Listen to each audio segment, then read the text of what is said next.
Well, good morning, everyone. Welcome to the State Department. It is wonderful to have everyone in this room on this day for this occasion.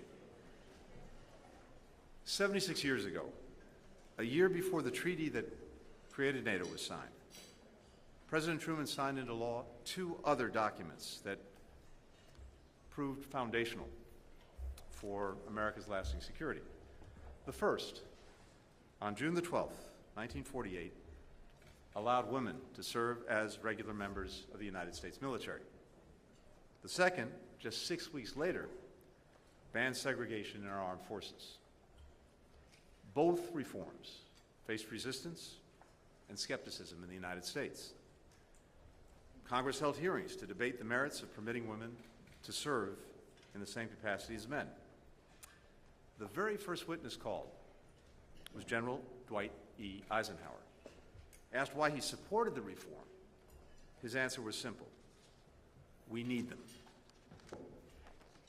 The same is true today for virtually every one of NATO's strategic objectives. To achieve them, we have to meaningfully include women at every level. As we know, the evidence shows that when women enjoy greater physical security, when their rights are respected, when societies have higher levels of gender equality, entire countries are more stable, they're more prosperous, they're more peaceful. And when women are meaningfully involved in making and keeping the peace, it is more likely to endure. This is not just a women's issue. It's a national security issue, an economic issue, and yes, a moral issue as well, including for NATO, which was built on a shared commitment to defend liberty, to defend democracy, to defend the rule of law. Living up to that commitment is also vital to the strength and well-being of our nations and our citizens.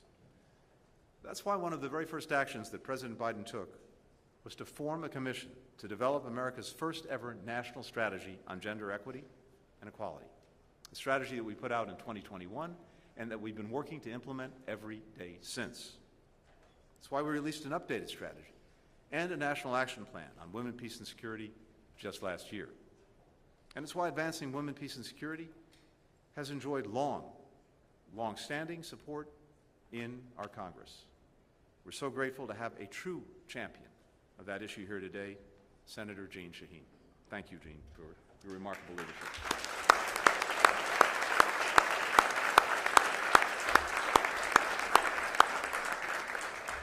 And yet, despite the overwhelming evidence of the benefits of ensuring that women have a leading role in making and keeping peace, despite the real progress that we've made on this issue over the last few years, we've still got our work cut out for us.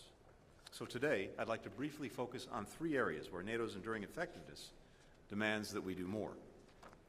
First, we have to continue to improve the meaningful participation of women and girls in all of their diversity.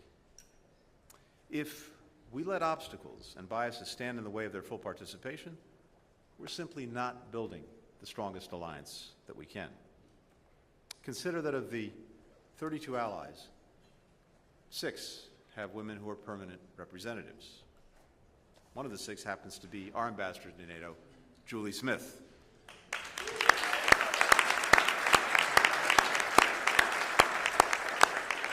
As some of you might have taken note of yesterday, Julie's also the new announcer for the Washington Nationals, as she opened the game and Secretary General Stoltenberg threw out the first pitch. But Ambassador Smith represents the United States at NATO not because she's the best woman for the job, but because she's the best person for the job. Just as was true of her two predecessors, Toria Nuland and Kay Bailey Hutchison. But how many women like Julie are out there in every NATO country who have been held back from reaching their full potential? And how much of our nations, how much is our alliance lost as a result? Second, we need to fully integrate strategic thinking about women, peace, and security across all of our efforts, particularly in addressing some of the 21st century challenges like those posed by digital technology. This technology has, of course, immense potential to amplify the voices of women and girls. but it's also increasingly being exploited to enable online harassment, to enable online abuse. Women, girls, LGBTQI+ people, particularly those in public life, political, civil society leaders, are especially vulnerable to this violence. Such attacks not only harm their victims, they have a chilling effect on the participation of women and girls and other underrepresented groups. This is a threat to the health of our democracies, and we're taking steps to push back. In 2022, we launched the Global Partnership for Action on Gender-Based Online Harassment and Abuse to help us better understand, better prevent, better counter these attacks. 15 nations have partnered with the United States in this effort, including 5 of our NATO allies, and I strongly encourage others to join in this effort. Third, we need to share best practices in women, peace, and security beyond our alliance. That will make our partners stronger. It will make them more stable. It will help prevent and diminish drivers of instability in other parts of the world, which increasingly affect our own security. And just to give you a couple of quick examples. This year, the U.S. launched Women, Peace, and Security regional centers in Colombia and Kosovo. We're grateful to have President Osmani here with us today. President Osmani was instrumental in the launch of this initiative. It's already demonstrating the way these centers can serve as hubs for ideas and for innovation. In the months ahead, we'll launch a third center in the Philippines. And these hubs bring together government, civil society, academia, the private sector, to collaborate on tackling the challenges that we're talking about here today. Last year, the U.S. military launched its first ever Women, Peace, and Security Cooperation Initiative in the Indo-Pacific. Together with Australia and New Zealand, we've held trainings to help the militaries in 11 partner nations integrate the gender dimension of threats into their own planning, into their own operations, such as how to draw on the leadership of women and girls in responding to natural disasters, including their knowledge of the most vulnerable populations and how most effectively to reach them and support them. We're training and empowering women's civil society groups and peace builders so that they can play a leading role in building peace, in building free and open societies, and negotiating the end to conflicts.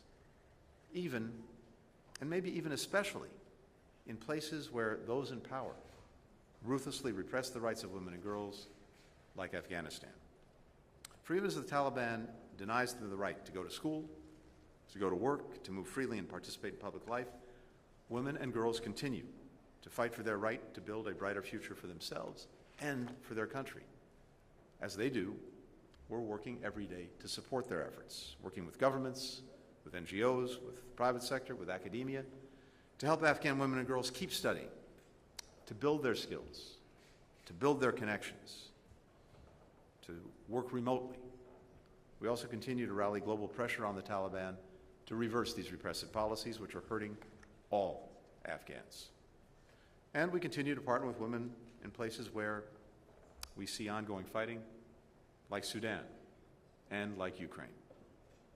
From the moment that Putin launched his full-scale invasion, Ukrainian women have stepped up in every conceivable way to defend their country, to defend their communities, to defend their families, including in combat. Right now, there are thousands of Ukrainian women who are serving on the front lines, literally as snipers, as machine gunners, as medevac pilots, commanding tank units and artillery batteries. Every day, they prove that valor has no gender. But too often, Ukrainian women fighters don't have the equipment that they need to meet their unique needs, forcing many to buy and even design their own kits. Today, we're taking a step to fix that by announcing that NATO allies will provide more than $7 million to purchase equipment for women in Ukraine's armed forces, including more than 10,000 bulletproof vests, uniforms, boots. We applaud every ally that's come forward to help in this initiative. It's just one small part of our effort to ensure that Ukraine can not only defend itself today, but also get to the place where it can stand strongly on its own feet, militarily, economically, democratically. That is the mark of success for Ukraine. That will be the strongest possible rebuke to Vladimir Putin. Here's the reality. Ukraine cannot do that. It can't succeed in achieving that ultimate success without the full and equal participation of all of its people. For Ukraine's economy to not only survive but thrive, Ukraine needs women. Last year, 37,000 new businesses registered in Ukraine, more than in the year leading up to the war. The majority were founded by women. For Ukraine to realize its democratic aspirations and build and strengthen its independent institutions, Ukraine needs women. We see that in the Ukrainian women working as anti-corruption and human rights activists, independent judges and prosecutors, reporters in the country's free press. Ukraine's resilience, the path to success, is built in large part on the shoulders and in the hearts of the women of Ukraine. What's true for Ukraine is true for so much of what we have to achieve in our alliance. And so, we thought it was fitting as we kick off this summit, this 75th anniversary summit, a summit that looks not only to the achievements of the past, but looks especially to what the alliance has to do and has to do together to ensure our security, to defend our democracies going forward. We thought it was very appropriate to kick things off with this event, with this focus on women, peace, and security, and a commitment to bring our focus to empowering women's full, meaningful, and equal participation, not just to this forum, but to each and every issue that we have to tackle together. Our success, and yes, our security, depends on it. I thank you very, very much for joining us today, but not just today, for the work that pretty much everyone in this room is doing every day to advance this agenda. We know that when we come together for a summit, for one day of meetings and discussion, it's important. It puts a spotlight on issues, but what really matters is the next 364 days and the work that you are going to be doing, we're going to be doing every day.